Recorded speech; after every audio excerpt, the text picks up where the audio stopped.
கிருஷ்ணகிரி அருகே உள்ள குறும்பரப்பள்ளியில் 2 கார்கள் மீது அடுத்தடுத்து 2 லாரிகள் மோதி விபத்துக்குள்ளானதில் பெண் ஒருவர் பலியானார். 2 பேர் படுகாயமடைந்தனர். சாலை விபத்து காரணமாக அப்பகுதியில் 2 மணி நேரம் போக்குவரத்து பாதிக்கப்பட்டது.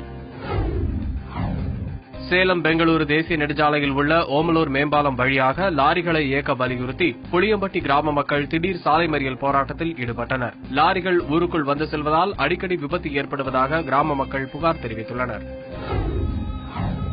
தஞ்சை மாவட்டம் திருவையாறு காவிரி கரையில் புனித இசை திருவிழா வெகு விமரிசையாக நடைபெற்றது. வான வேடிக்கைகள் பார்வையாளர்களை கவர்ந்தது. விழாவில் ஆதித்யா பிரகாஷ் குழுவினரின் கலப்பு இசையை ஏராளமானோர் ரசித்தனர்.